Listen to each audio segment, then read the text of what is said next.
So if you're a progressive in the U.S., you have to know our next speaker. I heard our next speaker during the 2016 campaign when I was Bernie's New Hampshire lawyer, and this person was Bernie's key surrogate. This spring, I was lucky enough to be selected for training by the PCCC in DC, the Progressive Change Campaign Caucus. And this person wowed us over and over and over again. She is from Cleveland. She was on the Cleveland City Council. She was an Ohio State Senator. She is the president of our revolution. Let's all welcome Nina Turner.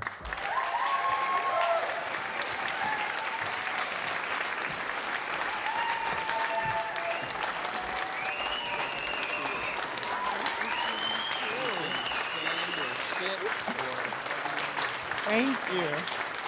Wow, Keen, it's great to be here. Loving you guys. I want to thank Andrew for that wonderful, wonderful introduction. And that was quite a training. Our revolution partnered with the PCCC. And we had about 450 progressives from all across the country, from all walks of life, there to be trained on how to run for office. It was beautiful.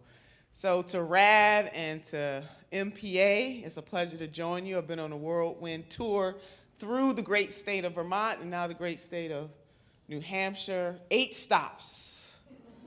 Working a sister from the time I landed to the time I leave. But this is a beautiful thing to be on a people-powered tour across these 2 great states. So Andrew really laid it out, and we're going to have some Q&A, so I'm going to make sure that I stay on track here. So I'm going to go really fast, and then maybe through the Q&A, I can slow down just a little bit. But, you know, this whole movement is really about the people in this room and your sisters and brothers who have been in every room that I've been in for the last 9 months. 37 states I've been to in the last 9 months on behalf of our revolution, groups like RAD, and now here for MPA. And it is us, people like us, people with a collective consciousness. We are the reason why the change is going to come. I've enjoyed reading the signs that I've seen walking up the stairs and how we express ourselves. The one in the back of the room, Progressive Platform, Stop the War. You know, one of the urban true. I mean, one of my favorite urban poets used to say that we have money for wars, but we can't feed the poor. That was Tupac Shakur, he said that. And that was just as true when he said it as it is today.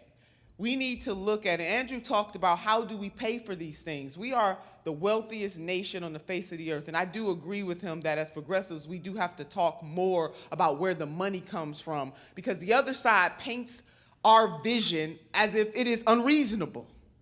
It really is not unreasonable to say that in the wealthiest country on the face of the earth that everyone in this country should have health care. That's not unreasonable. It's not unreasonable to think that in the United States of America that everyone that lives here should have clean water and fresh air. That's just not unreasonable. So as we reflect on what's happening to our sisters and brothers in Flint, the poisonous water that they have to not just drink, but also bathe in, just think about that. You know, Senator Sanders and I were in Flint a few months ago because he promised them that he would come back, and he is a man of his word, and he did go back. And we met with a small community of folks in a black church. An overwhelming majority of the 30 people in that room were African American, but we had some rainbow in there. But they were mainly African Americans, and to hear mothers talk about the fact that their children still have to bathe in that water and the sores that they get. In America. And then we all know that a couple of weeks ago it was revealed that our sisters and brothers in Iowa, 9 counties deep, did not have access to clean water. This is the United States of America. So 3 things minimally I believe that we should come to expect. 1 is clean water, 2 is fresh air, and 3 is food. No one in the United States of America should go to bed hungry. And I just don't think that's too much to ask. So the people that you elect to office, it matters. It really does matter. It matters whether or not they have the courage and conviction to stand up for the people who give them the power. Sisters and brothers, you loan elected officials your power temporarily. It's not their power, it's your power. You give and you can take away. And we need to take away from folks who only talk a good game. You know, the last place that we were at, and I believe someone asked a question about what do you do with folks who just want to banty about the word progressivism? People who just label themselves progressive because it's a new hot thing, Andrew. It's good. It's hot. It's hot to be a progressive. You know, it's like the new kid on the block, the new fashion. It's to be a progressive. But it's not just enough to say that you are a progressive. Show me what you value, what you stand for, and I'll show you whether or not you are a progressive. And at some point in time, it doesn't matter how much people try to fake it. You can't fake forever the real thing. And we will find out who are the real progressives and who are not. Who are the ones who are just whispering sweet nothings in our ears, and who are the ones who are willing to leverage the people's power to lift the citizens in this country. My brother, Jim Hightower from the great state of Texas, he talks about, they love you, Jim Hightower. I hope you tuning in. Everywhere. Him and I, we've traveled too. But he talks about the workaday people in this country. And that's really what we're talking about. Black, brown, white, yellow, and red, and everybody in between. The workaday people of the United States of America, we deserve more and better than what we are getting. Or the way that Brother Frederick Douglass framed it, he said that power concedes nothing without a demand. So we're going to start making some demands. And not to be ashamed. You know, it's just curious to me. It just absolutely boggles my mind how folks in power talked to us every single day about how important it was to bail out the banks. We got to bail out the banks. We got to bail out the banks. We got to bail out Wall Street. We got to do it. We got to do it. We must do it. We all know that we went through a great recession in this country. And guess what? The American people did it. But when it comes time to bail out our sisters and brothers in Flint, 4 years later, they still don't have clean water. When it comes time to lift up the working class in this country who work 2 and 3 jobs just to make ends meet, the system itself is rigged in a way that they don't get a bailout. Or when it comes to making investments in education so that our children, who have to both compete and collaborate with other folks' children all over, not just this country, but all over the world, who bails them out? As our young people, as they walk across the stage earning their degree in one hand and they got debt in the other, who bails them out? I just had the opportunity to have breakfast with a couple from New Zealand. James, I think that's right, from New Zealand. And they talked about how, you know, college used to be free, but now they have to pay something. And they said it's $7,000 a year. And guess what? No taxes, no interest rate on that. We would trade that in the United States in a heartbeat. Now, if they can do that there, why can't we do that here? It is really, sisters and brothers, can I tell you how we get this done? It is about the social contract. It is about one to another what we collectively agree that we want to do with our money. When I hear conservatives say nothing is free, you know what? No, nothing is free. It's paid for by taxpayers' dollars. The prison industrial complex paid for with taxpayers' dollars. The bailout of Wall Street paid for with taxpayers' dollars. Money that we give all over the world paid for with your money. No, nothing is free. But it's all about how we pull our collective resources for a greater good. In this country, we believe that public education, well, some of us believe that, is a greater good.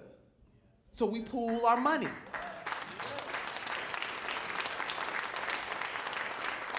Infrastructure, a greater good. So we pool our tax money to pay for that. So why can't we pull our resources and have Medicare for all? I just don't understand that. We can do that. And people in Congress who hem and haw about how we can't afford it. Meanwhile, they got the best health care plan that our tax dollars can buy. Something is wrong with that. So the social contract in this country must change. And one of the ways that we change that contract is by holding these people accountable, electing folks who care more about the next generation than they do about the next election, and hold them accountable every single election cycle. And if they don't carry out the people's will, we give and we can take away. So I want to kind of round out my remarks and just thanking organizations like Rights and Democracy for all the great work that they do and the partnership that they have with Our Revolution. This is time for revolution, sisters and brothers, and we can't be afraid of revolution. In the United States of America, we've had 3 revolutions in our country's history. We had the American Revolution, bloody. We had the Civil War in the 19th century, bloody.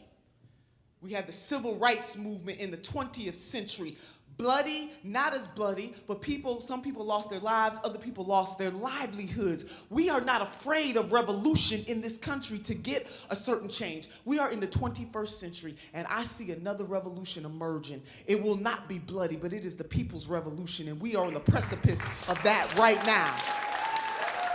The 4th revolution.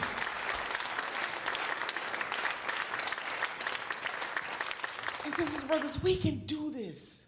Don't pay attention to the people who say that we can't. They need to get out of the way of the people who say that we can.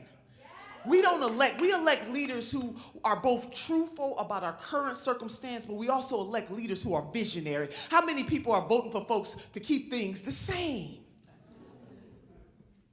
We want vision, we want integrity, we want authenticity. And from time to time, we want somebody who's just gonna flat out listen to us, to what we have to say about the situation. We can have it. President Nelson Mandela once said that it always seems impossible until it is done. There were points in time in this country's history where there was a certain reality, and somebody or somebody's everyday people putting a little extra on their ordinary said, oh no, wait a minute, we can do that. From abolishing slavery, we could do that. If my folks depended on the status quo to abolish slavery, baby, I'd still be in chains today. They overcame the establishment. The women who said, oh no, we sick of it. We're going to vote. We're getting our right to vote. We will be treated like equals in this country. We will vote and we will run for office. Dr. Alice Paul chaining herself to the White House gate. They were called crazy. They were thrown in jail. They were force-fed. If those sisters had depended on or only waited for the status quo to give them permission, women wouldn't have the right to vote today. Sisters and brothers, I say to you that we challenge the status quo every single generation. We are charged with challenging the status quo, to dream of a world not just as it exists, but as it can be. And all of that comes from the workaday people, not just in this country, but all over the world. So let me close up with this. This is what I want you to imagine something for me. And those of you who have seen me on the stump, you know I always bring my grandmother with me, my wishbone, the jawbone, and the backbone. But I've been feeling Sister Harriet Tubman. She has been all over me. I am a historian. And I talk to our folks all the time, whether it's FDR, LBJ, Mother Jones, they speak to me. Well, I've had Sister Harriet Tubman speaking to me. And I want you to pretend in your mind, can you go with me in your mind, that she is in this room at this moment. I am choosing her because of her story. Our stories are our strength. We know the story that she was enslaved. You already know that. She had to escape to freedom. She went back to get her family. She could have stopped right there. But she was convicted by her purpose. And she went back over and over and over again. Think about that, over and over again, to set some other folks free. Sisters and brothers in this room this morning, I just want to know, and you don't have to tell me out loud, but in your heart and in your mind, who are you going back to save?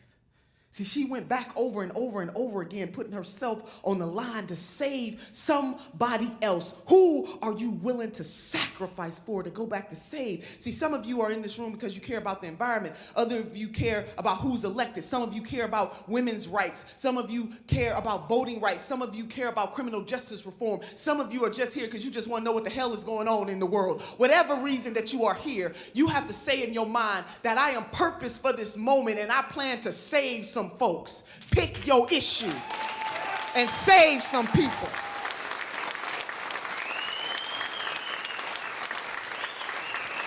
With these hands, many hands make the light work.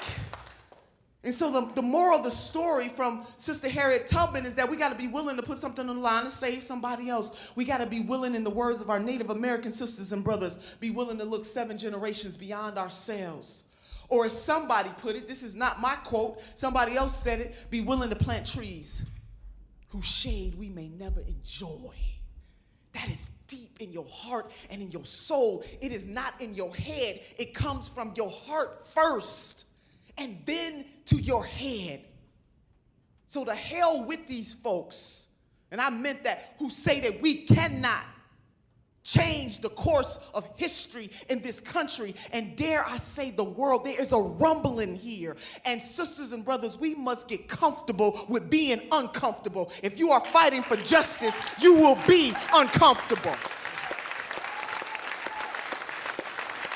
So Sister Harriet Tubman's quote that I want you to take with you as Andrew and I prepare to answer some questions this afternoon or this morning. I don't even know what time of the day it is. A sister just going. I've been up since 5:30 this morning. So you feel her in the room. She's in the room. She's in the room. She said these words: if you hear the dogs barking, keep going. If you see the torches in the woods, keep going. If they're shouting after you, don't ever stop. If you want to taste the freedom, keep going. Her words are all in this room. She is working on our mind through the strength of her spirit and her work. The 21st century version of that. If you want Medicare for all, keep going. If you believe in paid family leave, keep going. If you believe that we ought to have clean water, fresh air, food to eat, be able to take a vacation every now and then, and to live a good life, keep going. If you believe that women deserve to make their whole damn dollar, keep going.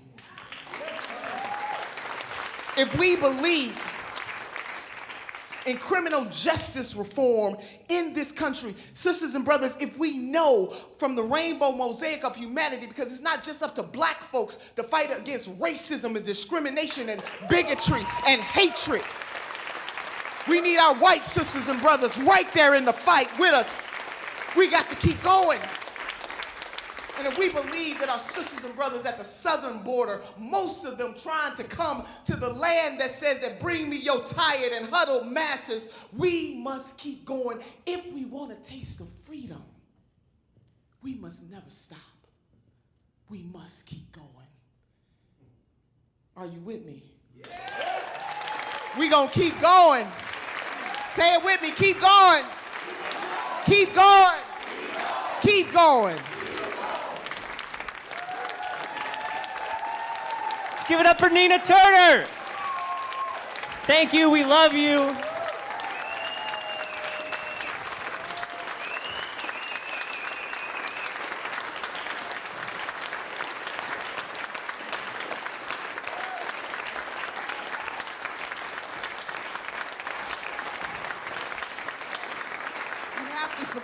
gotta support groups like Right for Democracy. Hello. We got to support groups like Rights and Democracy and Our Revolution. Don't leave this room. If you are not a member, please sign up. OurRevolution.com. Rights and Democracy. Sign up. Be a part of the solution. Someone taking a picture of this right now. Nina just did what I was going to do, so thank you. No, it's perfect. You're better than me. So just real quick. My name is Isaac Grimm. I'm the new organizing director with Rights and Democracy New Hampshire. It's my honor and privilege to work with y'all here in the Granite State. Thank you so much for being here. Can we just one more round of applause for Nina? Thank you so much for being here.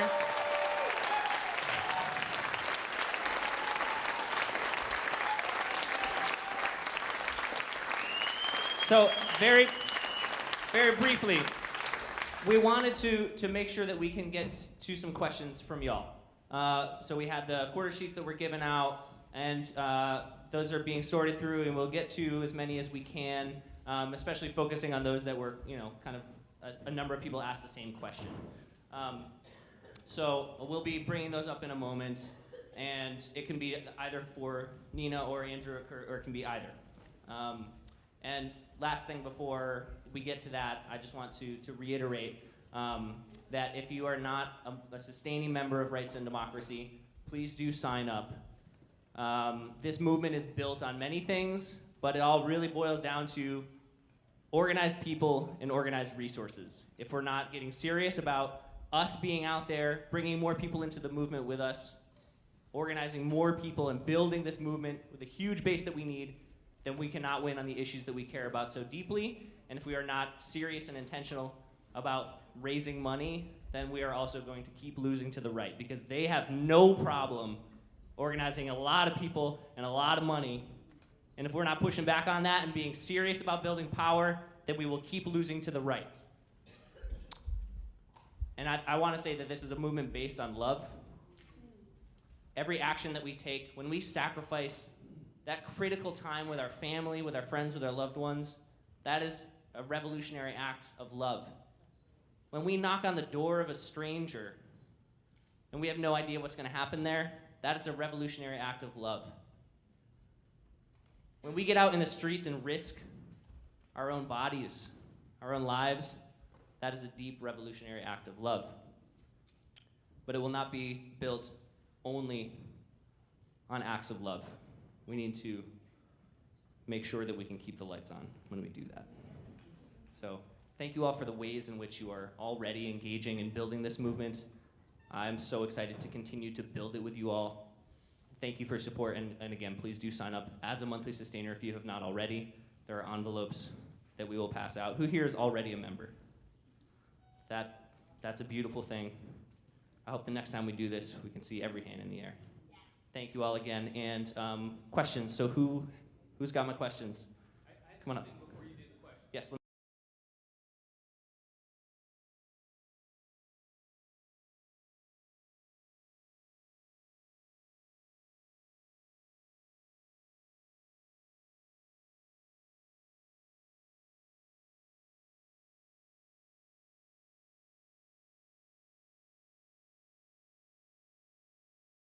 Context, but that context. Would you stand up so we can acknowledge you? Who's here? That.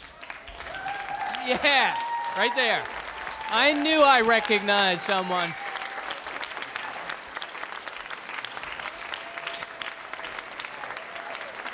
Very cool. All right, Isaac, you can have this back. You want this back? We're not going to cede it. Y'all should hold on to that microphone. Okay. All right. All right. So you're going to call up people? Yep. So the first question is from Sophia. Do you want to read your question, or do you want me to read it? Where's Sophia? She's over there. Do you want to read your question? No. Okay. This is from Sophia, age 11, and she asks, what do you think the most important issue in our economy is? The most important issue in our economy, I think, is healthcare. Because our health is our wealth. So, to the extent that I believe that every person should have not just access, but have that healthcare so that they can do every great thing, that would alleviate so much of the pressure on working people every day in this country if they had access to healthcare. Would boom entrepreneurship, small businesses would blossom. For somebody like you, Sophia, as you grow up and start your own company and be the boss, you could do that with great, without having regard for whether or not you would be tied to any type of job. You would be able to have that kind of health care, and with that gives you an awful lot of freedom. Man, we got to give it up. Sophia, now that was a heavy question.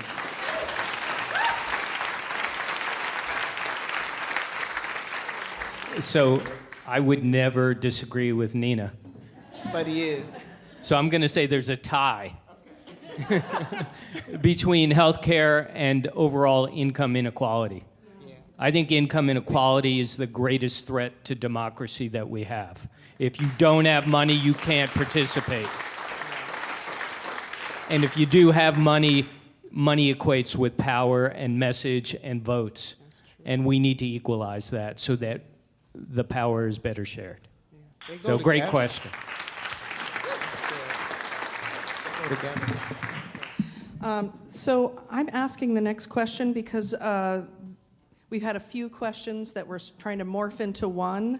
And they're coming from Sasha and Tori and a few other folks out there in the audience. How do we best convince people who believe the Democratic Party is corrupt to engage again in the party, or is the money too entrenched and our goals too different to work together? And that's a tough one. Well, there's a phrase that I heard over and over again at the PCC training that I was disappointed I haven't heard yet. So I'm guessing I might hear it now. But let me just say this. The reason I'm a Democrat is because I share democratic ideals. I don't share the approach that's been in place for the last couple of decades. As you heard me say, I think if you're a progressive, you have to talk about what you stand for and how you put that into practice. And I don't think Democrats have done that for a long time. But there's a structure to the Democratic Party. I mean, I was the one who defended Senator Sanders' right to be on the New Hampshire primary ballot because he was challenged because he wasn't a Democrat.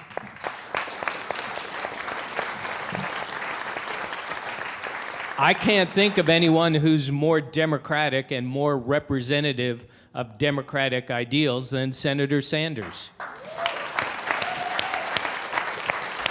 And I am not about to give up the Democratic Party. I'm more about converting it to Senator Sanders' ideals. Yeah, amen to what Andrew just said, and I know the phrase that he's talking about, which is any old blue just won't do. And, that was a theme that I shouted out at the PCCC training, and it just simply means this, that those of us on the progressive end should not be bullied into going anywhere. That's our party, and we can stay if we want to. So, and many of us do plan to stay. So, but yes, are there entrenched interests in both parties? There are. The establishment wings of both parties are just corrupted by money. And, to add to something that Andrew said, it is really, we have to get this big money out of politics because money is now voice, money is now speech, and the more money you have, the more speech that you have. And the only thing that's on the line is all that we love.